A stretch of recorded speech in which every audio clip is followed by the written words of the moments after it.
feel like I have to start off by saying congratulations. Thank you so much. For anybody who has not seen you on the previous Bachelor, introduce yourself. Sure. We'll just start with that, yeah. Okay, so my name is Jen, and I'm 26. I grew up in Hillsdale, New Jersey. I am currently a physician assistant student, and I took a little break from school to, be here and find love. I do a lot of different things. I play lacrosse. I play basketball. I love playing volleyball. I have my toe dipped in a multitude of different things because I like to be multifaceted. I'm very adventurous and Sagittarius. So, naturally I have a new manic hobby every other month. I love that you're so good at this. I feel like from last season got you prepared. You're like, this is who I am. This is what I'm doing. This is what I want. And I feel like that is something amazing that probably makes you perfect to be the Bachelorette, but also the first Asian American Bachelorette. Yeah. Talk to me about what your family thinks about all this. What's been going on? What are the conversations like at home? Yeah, no, for sure. My family has been so supportive and so excited.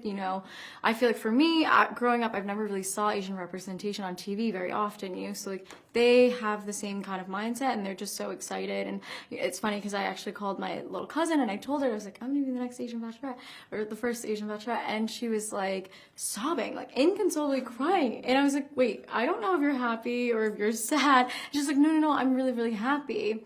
And that was kind of the moment where it really hit me, where I was like, okay, wait a second. I'm inspiring a lot of young women around the world. It's not just my cousin. It's a lot of people who maybe feel like they haven't seen themselves on TV yet, and they just want to be able to see themselves in that main character kind of role.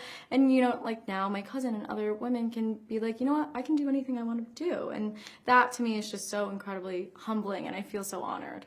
Now we gotta talk about how all this happened, girl. Okay, we gotta talk about this because we go from last season, which I feel like that is just now wrapping up, and we're already here. We are full swing. You're in it. So, did you know, or when did you know, or first start thinking about, okay, this I could be a Bachelorette. This could be something that I could do from, going from the other side. It's from one side to the next. This morning. Okay.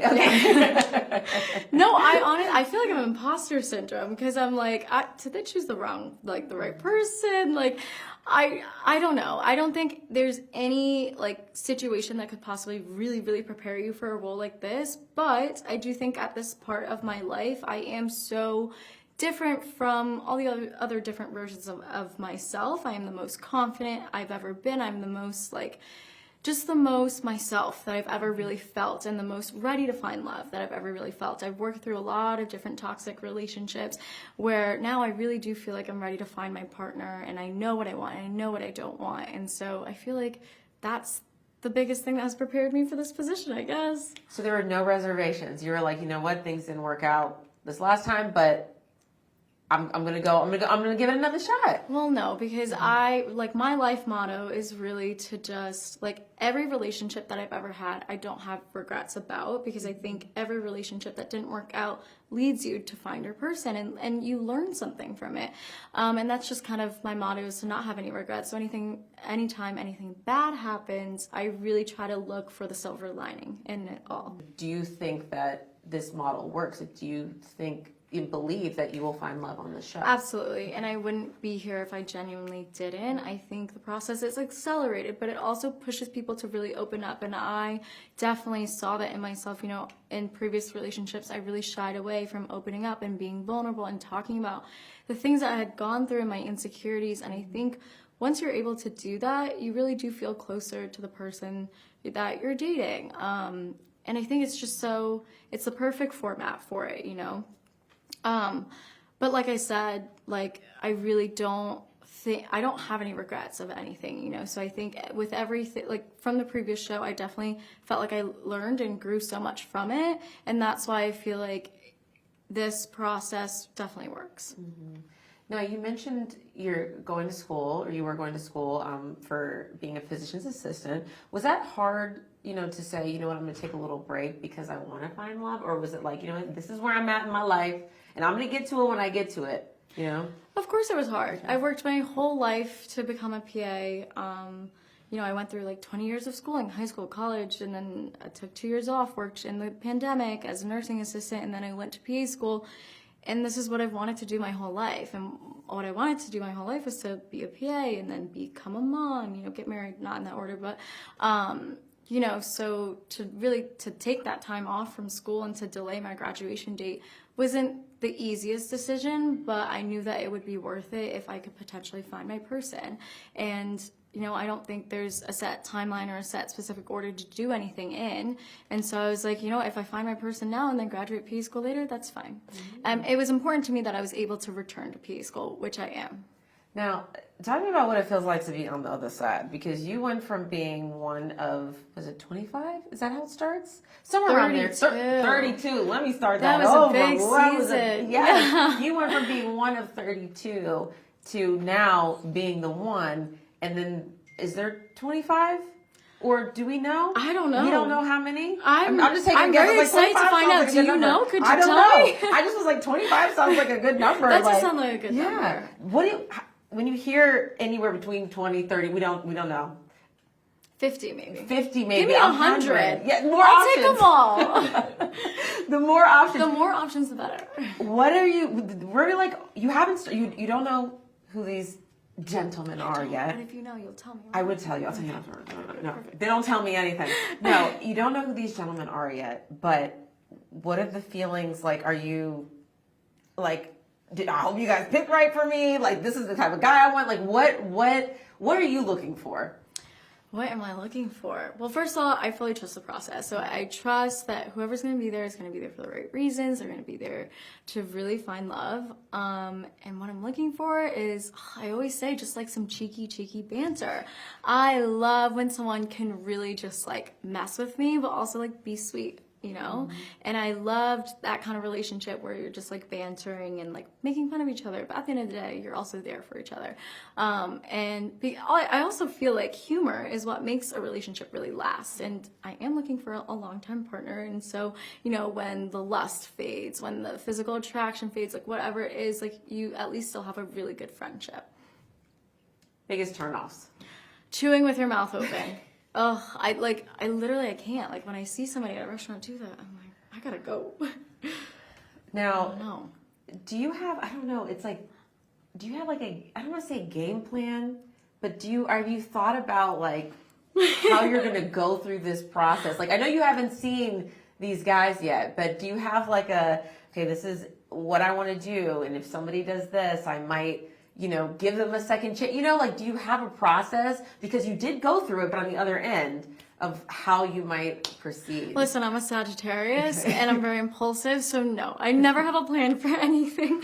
And I just think like the best thing is I'm just gonna be myself and see what happens. Obviously, if somebody gives me shit, somebody does something crazy, I'm gonna put them in their place and they're gonna go home or whatever it is, just like I would be in the real world in any relationship. If somebody was to give me a red flag, I'd be like, you gotta go.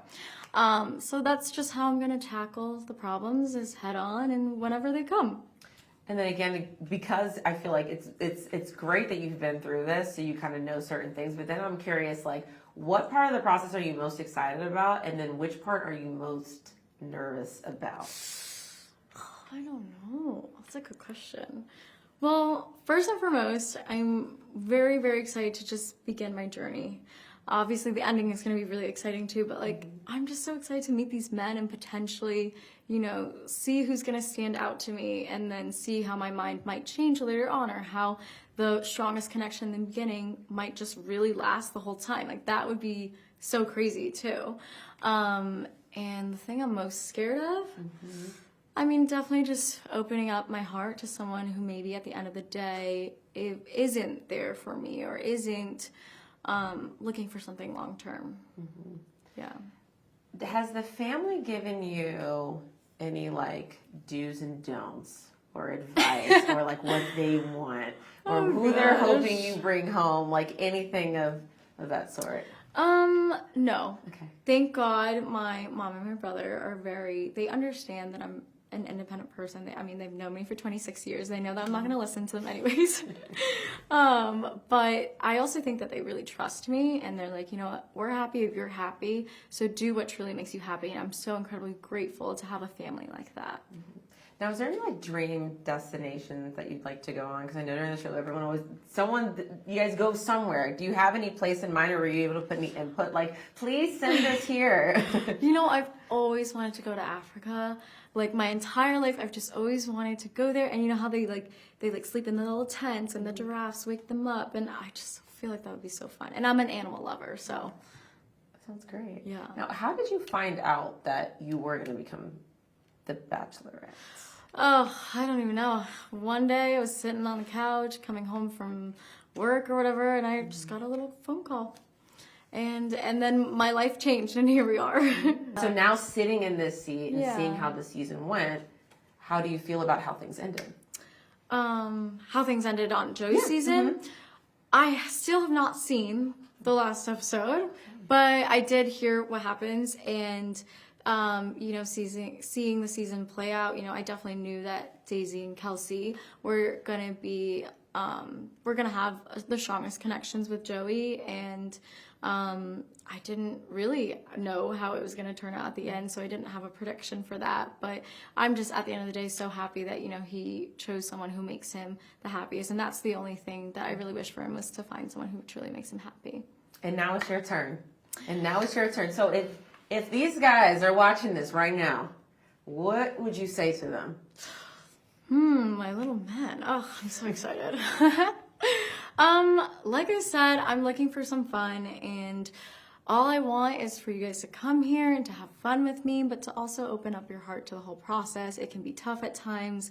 It can be scary. You might cry, you might laugh, but we're going to do it together, so it's going to be good.